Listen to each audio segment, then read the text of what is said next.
بسم اللہ الرحمن الرحیم۔ عبادت کا مطلب ہے اللہ تعالیٰ کی بندگی اور اس کی رضا حاصل کرنا۔ اللہ کی عبادت کرنا انسان کی تخلیق کا بنیادی مقصد ہے اور اس کا مقصد انسان کی روحانی، اخلاقی اور معاشرتی زندگی میں بہتری لانا ہے۔ قرآن و حدیث میں عبادت کی اہمیت اور اس کے مقاصد کو واضح طور پر بیان کیا گیا ہے۔ قرآن مجید میں اللہ تعالیٰ فرماتے ہیں، اور میں نے جنوں اور انسانوں کو صرف اس لیے پیدا کیا ہے کہ وہ میری عبادت کریں۔ اس آیت سے ظاہر ہوتا ہے کہ انسان کی تخلیق کا بنیادی مقصد اللہ کی عبادت کرنا اور اس کی رضا حاصل کرنا ہے۔ عبادت کا مقصد اللہ کی وحدانیت کا اعتراف اور اس کی عظمت کا اقرار کرنا ہے۔ جبکہ انسان اللہ کی عبادت کرتا ہے تو وہ اپنے دل میں اللہ کی عظمت اور اس کی قدرت کا احساس کرتا ہے۔ یہ احساس انسان کو اللہ کے قریب کرتا ہے اور اس کی روحانی ترقی میں مددگار ثابت ہوتا ہے۔ عبادت کا مقصد انسان کی روحانی صفائی اور پاکیزگی حاصل کرنا بھی ہے۔ نماز، روزہ، زکوٰۃ اور حج جیسی عبادات انسان کے دل کو پاک کرتی ہیں اور اسے برائیوں سے بچاتی ہیں۔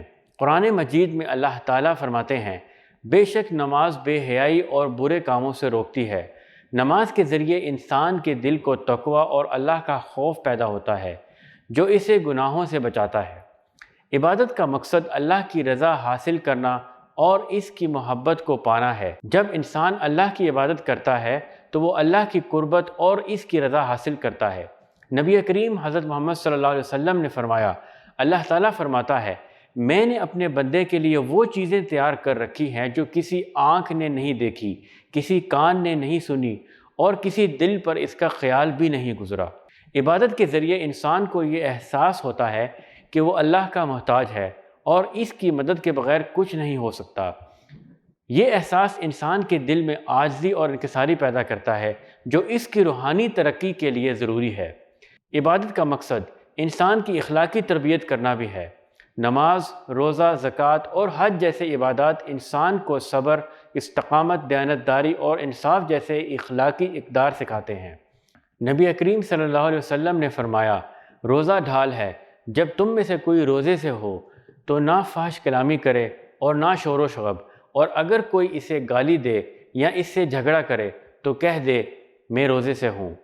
اس حدیث سے معلوم ہوتا ہے کہ عبادت انسان کو اخلاقی تربیت دیتی ہے۔ عبادت کا مقصد انسان کو معاشرتی فلاح و بہبود کے لیے کام کرنے کی ترغیب دینا بھی ہے۔ زکوٰۃ اور صدقات جیسی عبادات کے ذریعے انسان اپنے مال کا کچھ حصہ غریبوں اور ضرورت مندوں کے لیے دیتا ہے۔ قرآن مجید میں اللہ تعالیٰ فرماتے ہیں، اور نماز قائم کرو اور زکوٰۃ دو اور جھکنے والوں کے ساتھ جھکو۔ زکوٰۃ اور صدقات کے ذریعے معاشرتی انصاف اور فلاح و بہبود کا نظام قائم ہوتا ہے۔ عبادت کا مقصد انسان کو دنیاوی مصروفیات سے نکال کر اللہ کی یاد میں مشغول کرنا بھی ہے۔ نماز کے ذریعے انسان دل میں 5 مرتبہ اللہ کی یاد میں مشغول ہوتا ہے جو اس کے دل کو سکون اور روح کو تازگی بخشتا ہے۔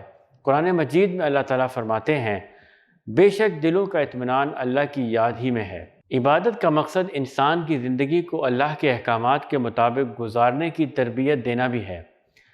جب انسان عبادت کرتا ہے تو وہ اللہ کے احکامات پر عمل کرنے کی کوشش کرتا ہے اور اپنی زندگی کو اس کے مطابق ڈھالنے کی کوشش کرتا ہے۔ یہ عمل انسان کی زندگی میں برکت اور کامیابی کا باعث بنتا ہے۔ عبادت کا مقصد انسان کو آخرت کی تیاری کے لیے تیار کرنا بھی ہے۔ جب انسان عبادت کرتا ہے تو وہ اللہ کے حضور جوابدہی کے احساس کے ساتھ زندگی گزارتا ہے۔ نبی اکرم صلی اللہ علیہ وسلم نے فرمایا، عقل مند وہ ہے جو اپنے نفس کا محاسبہ کرے اور موت کے بعد کے لیے عمل کرے، اور عاجز وہ ہے جو اپنی خواہشات کی پیروی کرے اور اللہ سے امید رکھے۔ اس حدیث سے معلوم ہوتا ہے کہ عبادت انسان کو آخرت کی تیاری کے لیے تیار کرتی ہے۔ اللہ تعالی ہمیں عبادت کی حقیقی سمجھ اور اس پر عمل کرنے کی توفیق عطا فرمائے۔ آمین۔